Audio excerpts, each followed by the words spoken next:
Good morning, collective. Hey, so Spirit's really on my butt this morning to talk about this, and I'm supposed to talk about it in an observation mode style, not a political platform style. Like, I know we have two tickets to choose from, conservative, liberal. It's not about either of those, you know. As far as my heart, God gave me two choices, being good or evil, and neither of those tickets are completely good or completely evil. So this definitely isn't a political platform statement, but it's something Spirit's put on my heart to kind of just as an observation.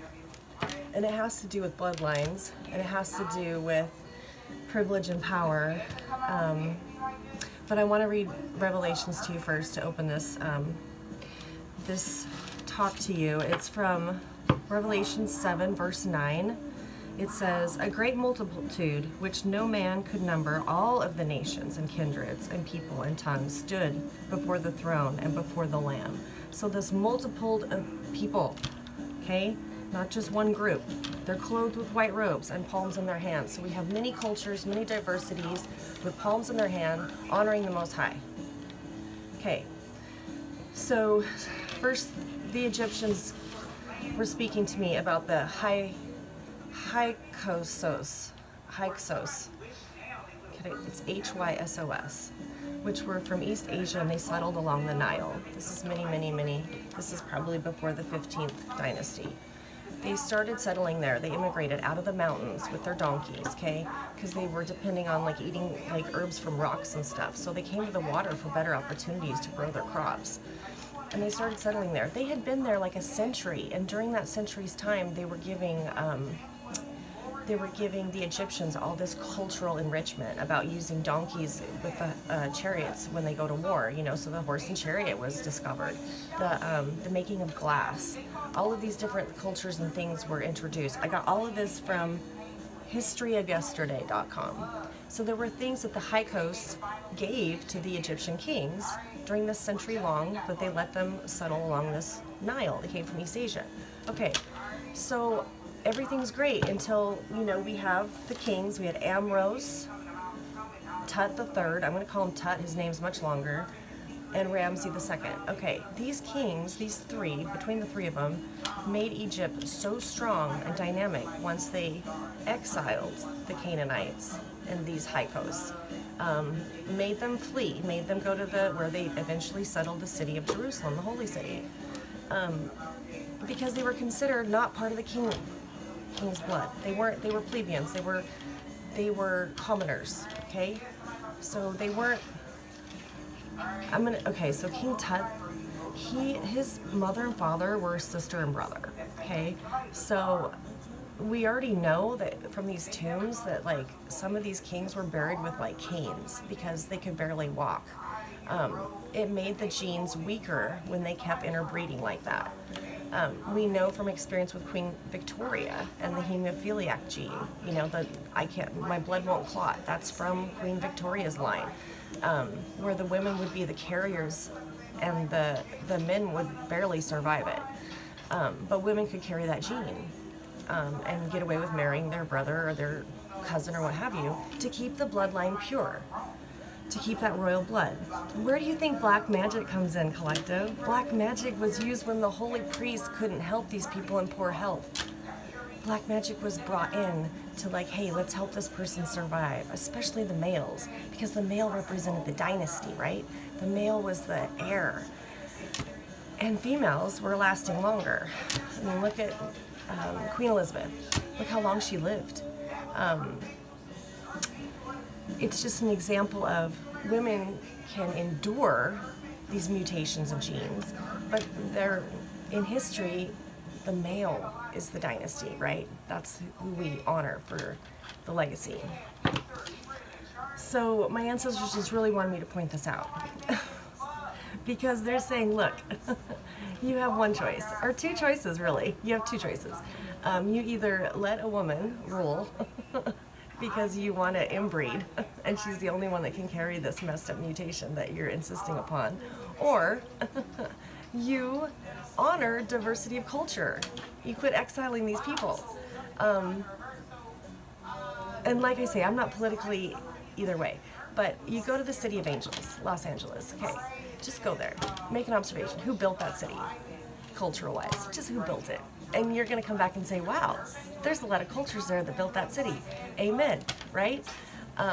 Regardless of the money and who put the money into the projects, that city is culturally based, like a Seattle, okay? There's many, many cultures that enrich that city. Do we exile those people? Because it's not a pure place, there seems to be an either or. Okay, I feel like this group has come out for me because I'm not of pure descent. Okay, which is fine.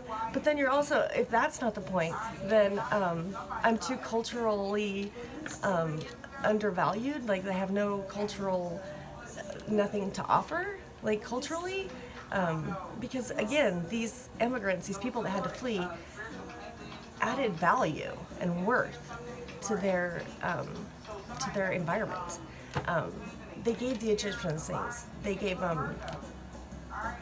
probably gave them black magic, to tell you the truth. And that's how they realized, oh, these priests can't help us, so we'll go to black magic to help us keep this bloodline pure. So there's many different things that were introduced throughout the centuries that I feel like now we sit upon it and we have to create this collective cosmic order. Create the cosmic order. We understand why you're keeping the bloodline pure for power and privilege. Is that a law of nature? Is nature going to support that? Obviously not, because people can't survive past the age of 18. King Tut died at age 18. He had a cane to get around. So we don't want to mutate our genes, and we don't want to just to keep a bloodline pure. So then we have to embrace each other culturally. And Revelation 7, verse 9 says that. Many, many people stood before the Christ. Many different cultures stood before the Christ and gave honor. They weren't excluded from that. They weren't excluded from that. I want to read the cards, but that's just really strong on my heart.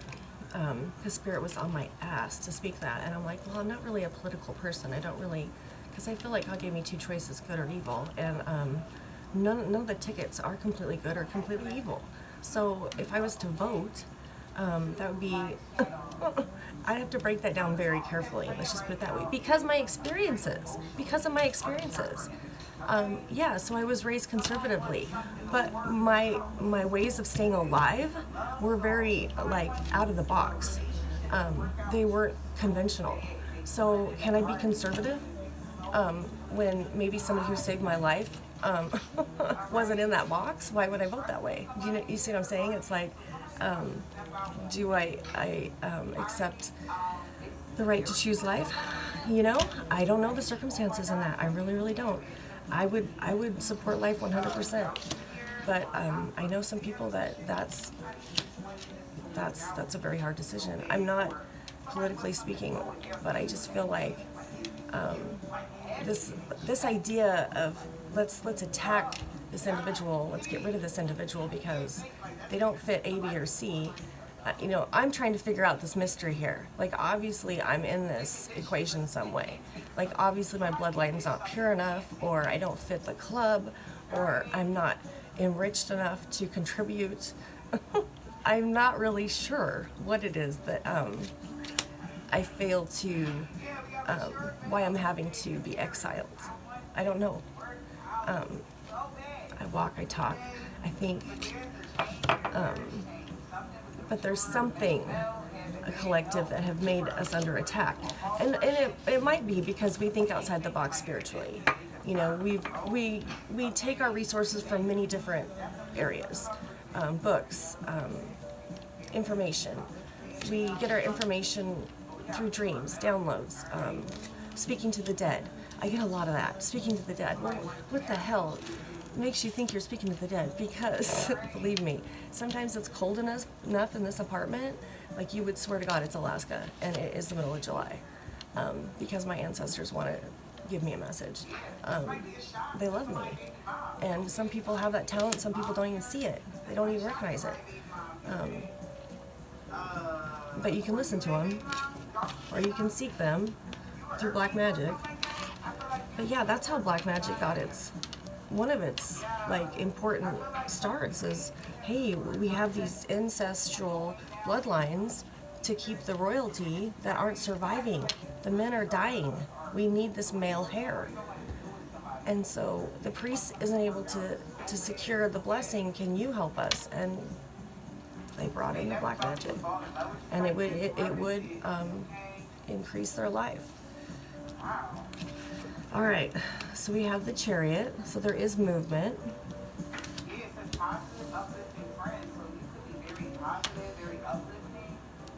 But there's the end of a cycle, or what goes around comes around with the chariot, or maybe this is a cop, and maybe this cop is getting something that he did coming back around to him. Yeah, this is movement. Let's see if it's low or high vibration. Yeah, let me do some qualifiers on this. Yeah, hemophilia. So women can be carriers of that, where, you know, if you pick a baby up, you'll see like the bruises where you pick that baby up, because that baby isn't able to clot that blood. So like if a baby has hemophilia, where you pick the baby up, your fingerprints would be just from picking the baby up. That's how bad that disease is. You'll see the bruises right along the baby. And whether they survive to age 4 or 5, it's very, I mean, they have to go through a series of treatments and things to survive it. But men don't.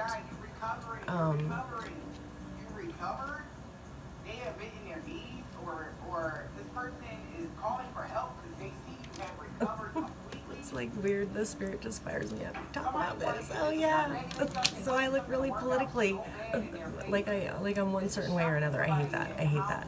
When you speak on something and then they're like, oh well, she must be this, and this. Sorry. I can't go either way because I have two choices, good or evil. And there's just it's so blurred on most political tickets. All right, so these qualify the chariot.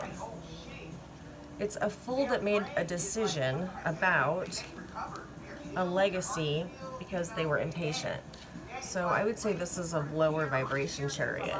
So it's a fool that probably collaborated with this decision to affect this legacy, and they realize that decision has been final. So yeah, this is a lower vibration because they the word they endangered, that's probably a crazy word to use, but they endangered the family legacy is what they did by this action. Okay, it was very foolish. They shouldn't have endangered it. Maybe they married interculturally instead of by the bloodline. Does that make sense? They messed up. They should have just stayed and married their cousin or something. I don't know. In the subconscious is the legacy. This is what they're trying to hold on to. They know that whatever rash decision that they made messed this up. They have to either let go of it, or they're really worried about this at this point. They were trying to protect it. The Egyptians lived a century long with these people along the Nile. For a century. The Hyksos, the East Asian group. And they gathered so much knowledge from them. And then all of a sudden, the three kings, after these three kings of Egypt, they just decided, well, this is the devil incarnate. We can't have this servitude culture around the higher blood. We have to get rid of them. We have to exile them. And they called them the devil incarnate. And yet they'd been there like a century.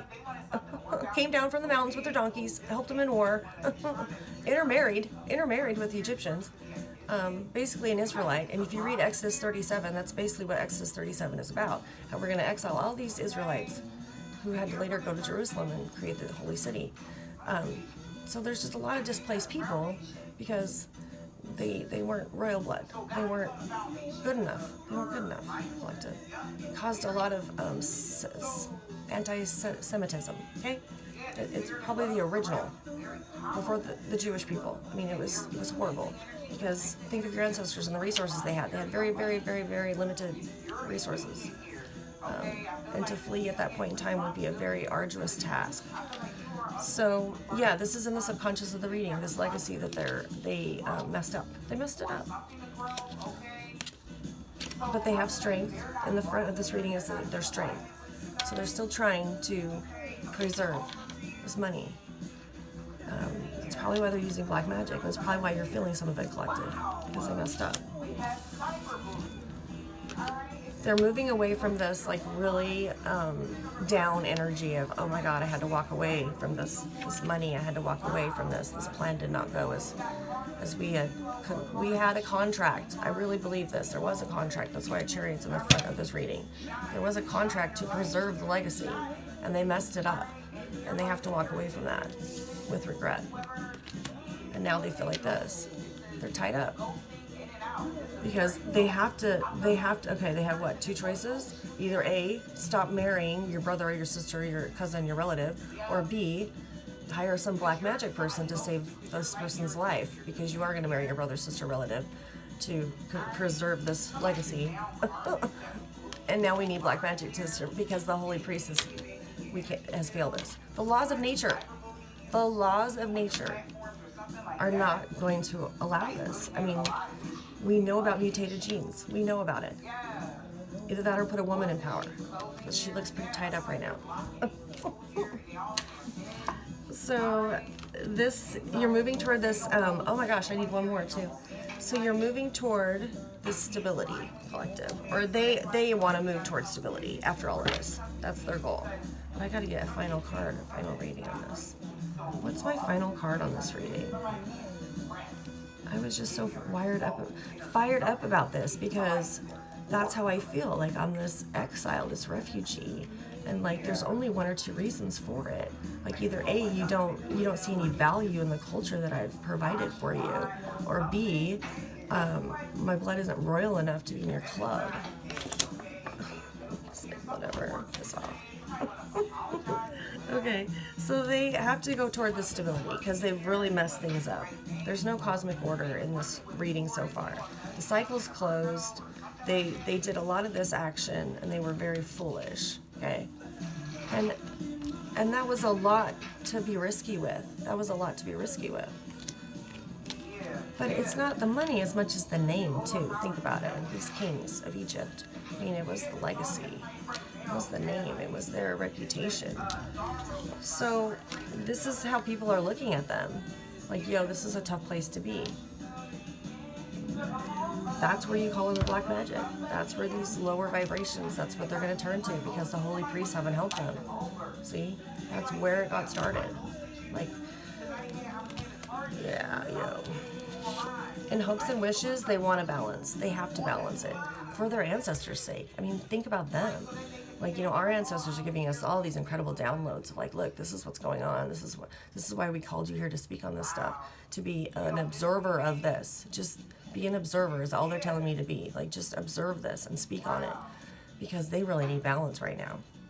So regardless of what they're going to decide or how I'm going to fit into the equation, they need some kind of balance if they want their story in the book of life. And so look, they're gonna have to give some kind of loving offer. They're gonna have to, either through legation. They're gonna have to. If they want this legacy, they're gonna have to do something like that, and they don't want to. They're probably mad collective that you moved on.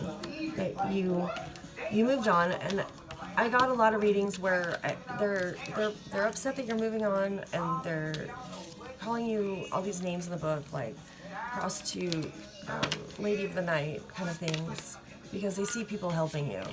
It's like, oh, because this person helps me, I'm like holding their hand and kissing them and going to bed with them? No, this person's helping me because they genuinely want to help me. But that's what's been going on in my scenario. Like, oh, let's just call her the lady of the night. Hey, I'm getting a message. It says, oh yeah, available to balance. So this is available to balance. If they want to, they could quit the lies and the envy and the deceit, all this unnecessary energy.